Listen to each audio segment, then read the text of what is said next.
Olá, alunos! Eu sou a professora Suzane Oliveira. Sejam bem-vindos à nossa aula sobre a Revolução Russa. Bom, a Revolução Russa é um episódio importante que acontece ali entre a Primeira Guerra Mundial e a Segunda Guerra Mundial. Para ser mais justa, o processo de Revolução Russa ele se inicia antes da Primeira Guerra, mas ele está ali atrelado ao contexto da Primeira Guerra.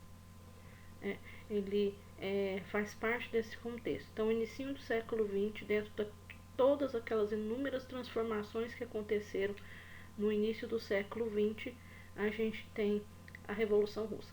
Para entender a Revolução Russa, a gente primeiro precisa entender o contexto. Como que era a Rússia no final do século XIX e início do século XX. A Rússia era a Rússia czarista, imperial. O imperador russo era chamado de czar, e nesse caso era o czar Nicolau II.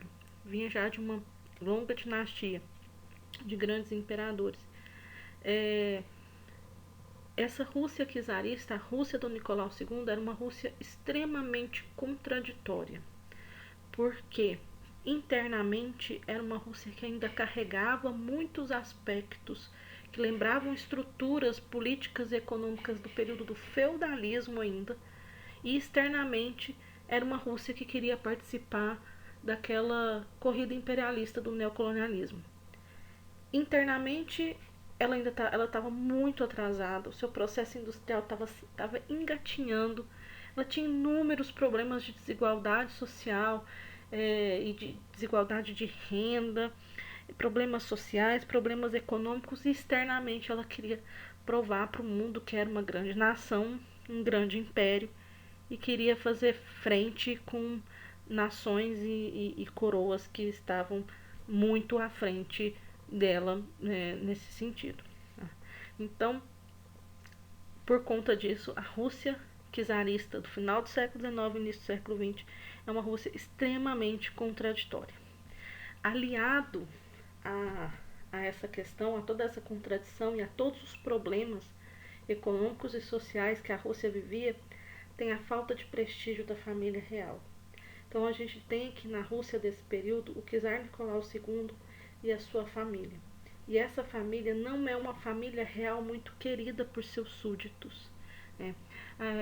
Existem teorias que dizem que a família real do czar Nicolau II, ela se mantinha um pouco distante dos seus súditos porque tinha muitos segredos. Tentava esconder problemas que eram relevantes, eram importantes, e por conta disso se mantinham distante da população russa, o que gerava essa falta de prestígio. Né? A gente tem o czar Nicolau II, ele teve, se não me engano, foram 5 filhos. Né? As 4 filhas mais velhas são meninas, e o filho mais novo é o menino, é aquele que nasceu predestinado a herdar o trono, e ele nasceu hemofílico.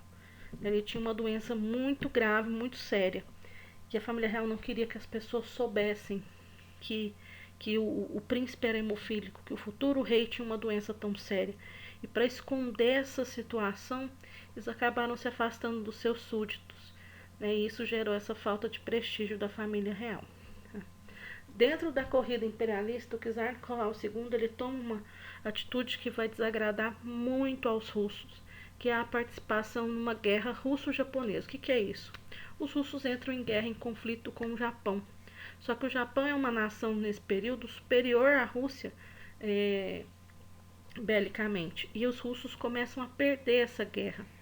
E aí os problemas sociais que existiam na Rússia são agravados pelo fato do czar estar mais preocupado em vencer os japoneses do que em cuidar dos seus súditos. Na Rússia czarista, eles tinham um costume interessante de que a população, no domingo, depois que saía da igreja, iam para a porta do palácio cantar músicas pro czar e a sua família e tal. Um determinado domingo, as pessoas decidiram que iam para a porta do palácio, mas que elas iam, ao invés de cantar, né, elas iam fazer exigências ao czar. Iam dizer para o czar que não estavam satisfeitas com aquela situação e tal, e elas fizeram isso.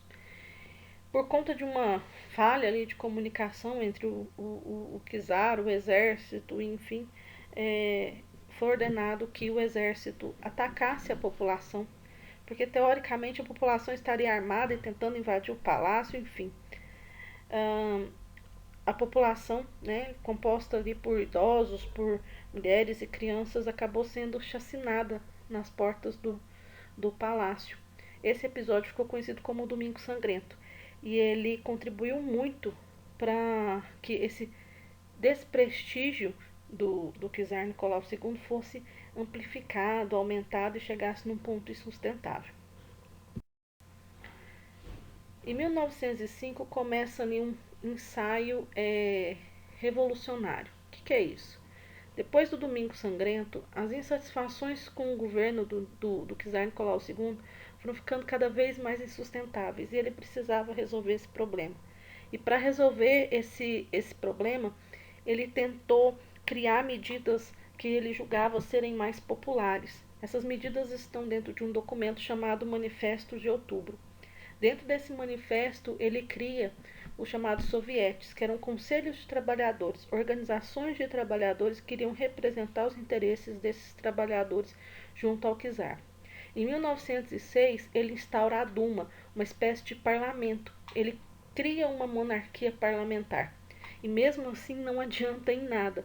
A oposição ao czarismo é cada vez mais crescente. Dentro desse contexto surgem dois grupos de oposição. Os anarquistas, que querem o fim do Estado, ponto e acabou, e os social-democratas, que querem a instauração de uma revolução socialista. Dentro dos sociais-democratas existe uma subdivisão extremamente importante, os mencheviques e os bolcheviques.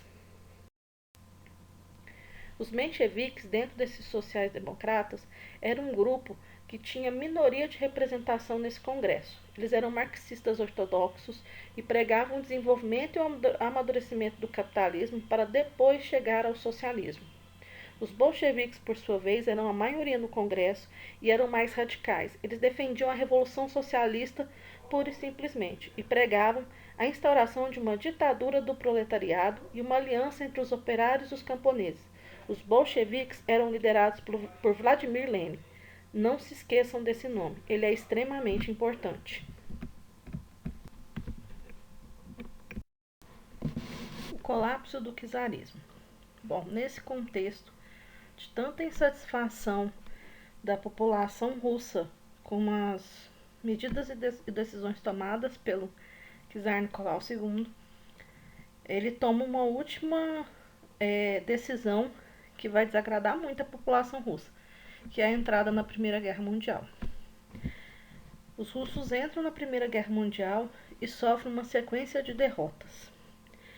As contradições sociais e políticas internas são agravadas porque, internamente, a Rússia está passando por uma série de problemas políticos e econômicos e, ao invés do czar focar em tentar resolver esses problemas, ele está gastando energia e dinheiro com a participação da Rússia na Primeira Guerra. Em 1916, a Alemanha já tinha conquistado boa parte do território russo. A Rússia estava militarmente aniquilada e economicamente desorganizada. A sua derrota na Primeira Guerra Mundial era dada como certa.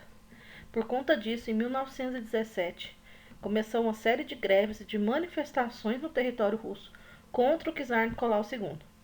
Diante disso, não durou muito tempo. Nicolau II acabou sendo deposto. Inicia-se, assim, a chamada República da Duma.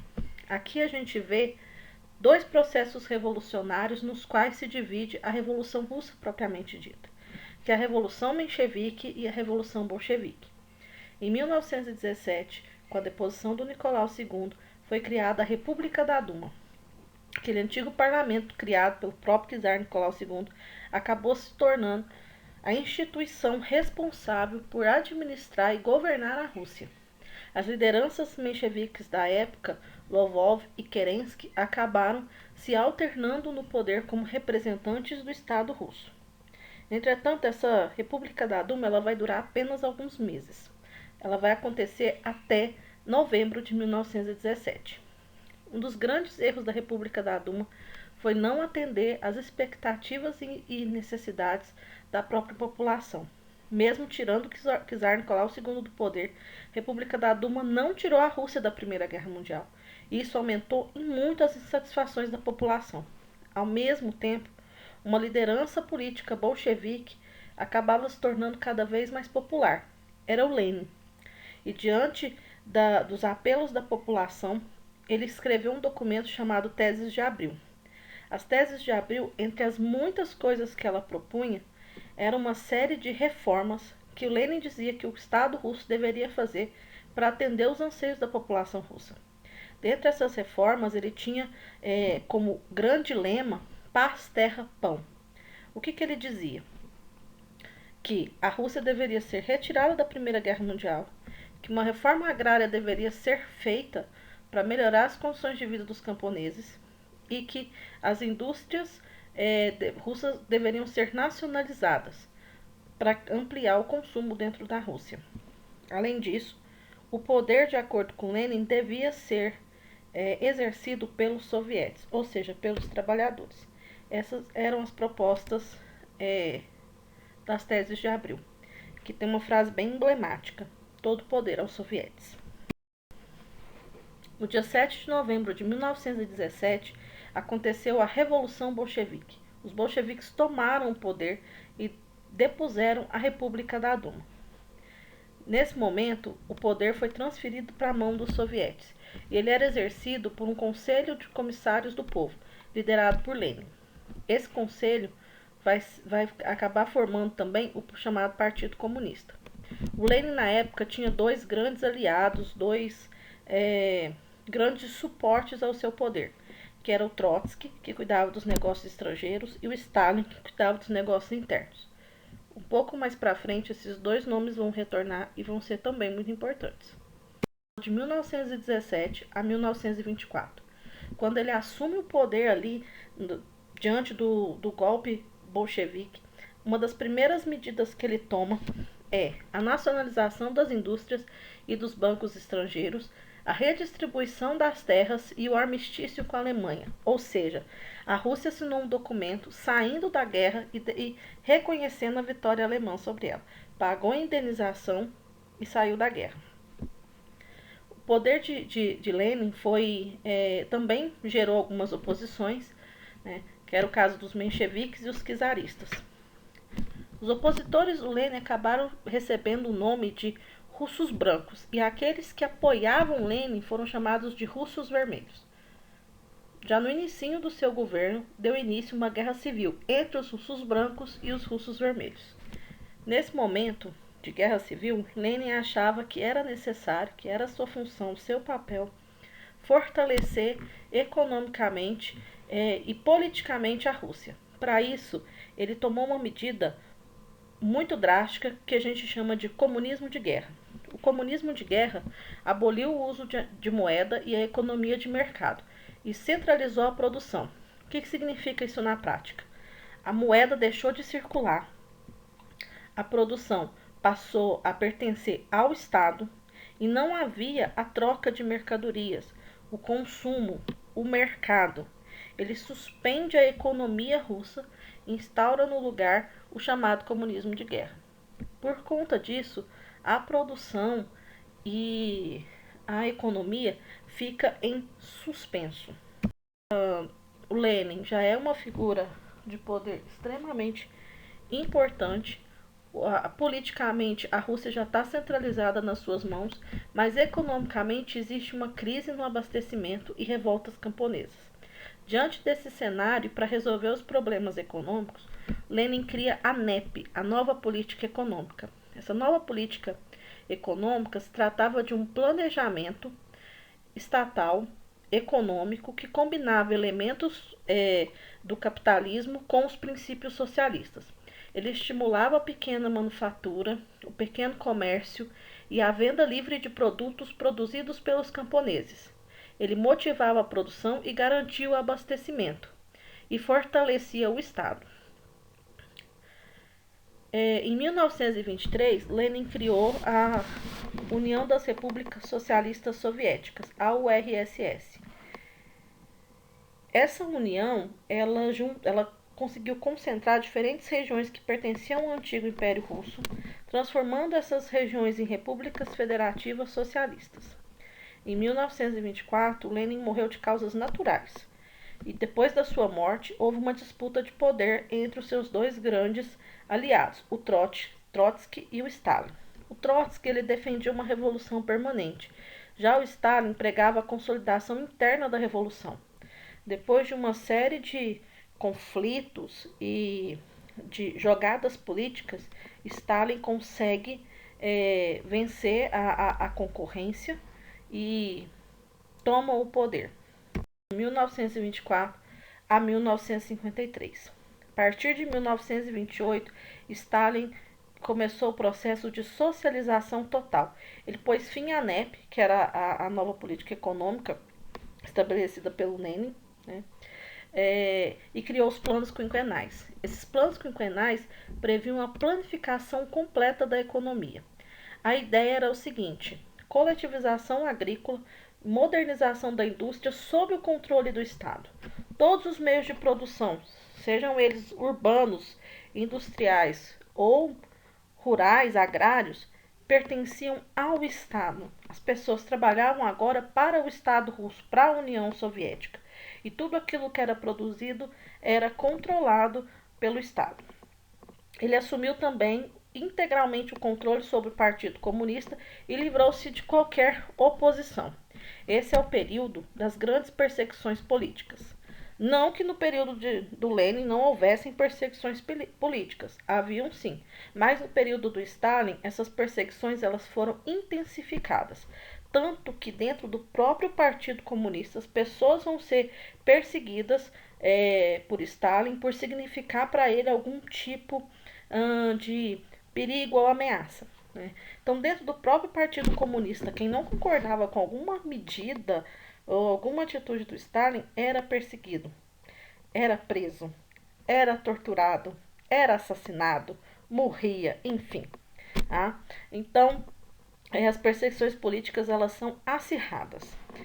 Nesse momento acontecem os chamados expurgos de Moscou, que eram as prisões de líderes políticos contrários a Stalin. Observação: esses líderes políticos eles pertenciam ao mesmo partido, ao Partido Comunista.